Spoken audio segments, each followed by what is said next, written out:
Bonjour à tous, j'ai décidé de vous faire une petite vidéo pour vous expliquer la différence entre ça, qui est de l'huile essentielle, et ça, qui est de l'hydrolat.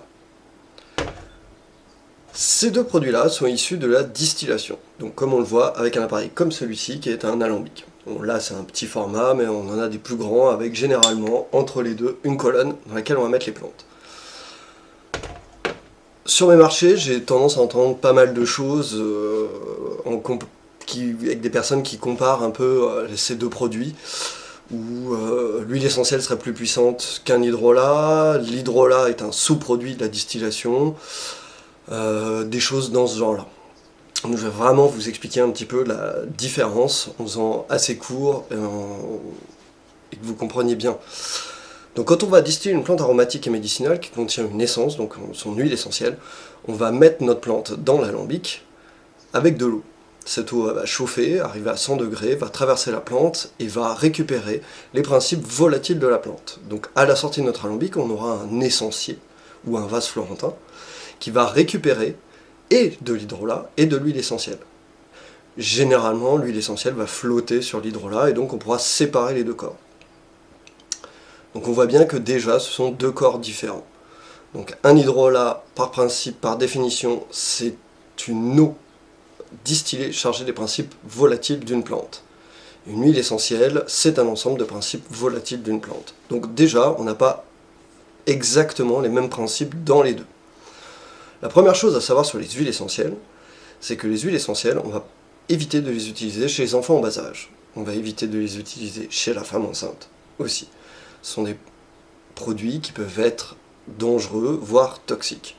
On va éviter aussi de le mettre dans la machine à laver, parce que certes, ça sent très bon dans le linge, mais l'huile essentielle n'est pas soluble dans l'eau, donc ça va se retrouver dans nos nappes phréatiques, et donc potentiellement polluer l'eau.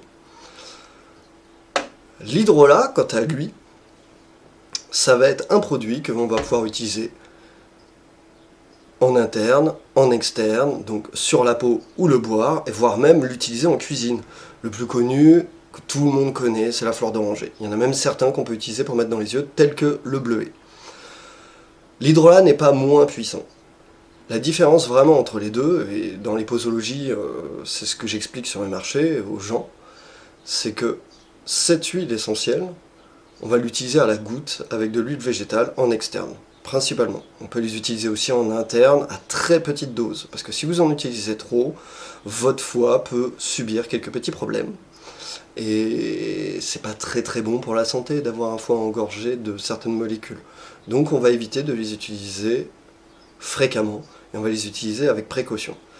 On va les utiliser, comme je vous ai dit, à la goutte avec de l'huile végétale. Et on va éviter les utilisations prolongées. Interdit aux enfants en bas âge, interdit aux femmes enceintes. Voilà. Je trouve, pour ma part, je précise toujours que l'huile essentielle, je trouve que c'est une médecine d'urgence. C'est-à-dire que vous mettez un coup de marteau sur la main, vous utilisez une goutte d'huile essentielle d'Hélicryse italienne, vous allez voir, vous n'aurez pas d'hématome, votre peau ne va pas gonfler, elle va faire en sorte de fluidifier le sang, donc ce qui fait que vous ne sentirez pas la douleur, c'est un très puissant anti-inflammatoire. Et ça va fonctionner du tonnerre.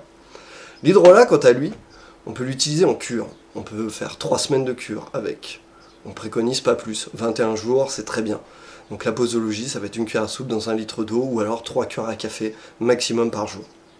Mais on peut aussi l'utiliser en cuisine, comme je vous ai dit, dans les crêpes, la fleur d'oranger par exemple, avec une petite cuillère à café. Et encore en cosmétique. Une des plus connues reste l'eau de rose, le géranium rosa, le bleuet, on peut même l'utiliser dans les yeux. Et encore, ce n'est pas la seule. Il y en a plein d'autres qu'on peut utiliser dans les yeux. Chose qu'on ne pourra pas du tout faire avec les huiles essentielles. Les hydrolats, on peut aussi les utiliser chez les enfants en bas âge. Donc, par exemple, le Calendula officinalis, superbe plante à utiliser en hydrolat sur la peau des bébés. Hydratante, anti-inflammatoire, pour soigner la peau des bébés. Ça évitera les laits avec plein de produits chimiques à l'intérieur. Voilà, pour soigner votre bébé avec des produits naturels, l'hydrolat reste le top. Autre chose aussi à savoir sur les huiles essentielles et les hydrolats, c'est que obtenir un flacon d'huile essentielle, comme ceci, va demander plus de plantes qu'un flacon d'hydrolat comme celui-ci. Pour obtenir une huile essentielle, et chaque huile essentielle va être très différente, chaque plante va avoir un temps de distillation. La lavande, ce sera 1 heure, le laurier noble 3 heures, la carotte sauvage 4 heures, ce qui fait que certaines huiles essentielles vont coûter plus cher que d'autres, parce que pensez bien qu'il faut avoir un peu plus de gaz quand on chauffe au gaz ou du bois, et que l'opération va durer plus longtemps. Quand on veut obtenir 1 litre d'hydrolat, on va distiller 1 kg de plantes fraîches de plantes. 1 kg de plantes fraîches de plantes, on s'arrête à 1 litre de distillation. Ce qui fait qu'on a besoin de beaucoup moins de plantes. Par exemple, pour faire 1 litre d'huile essentielle de rose, vous allez avoir besoin d'1 tonne de pétales de rose en moyenne, ce qui est énorme.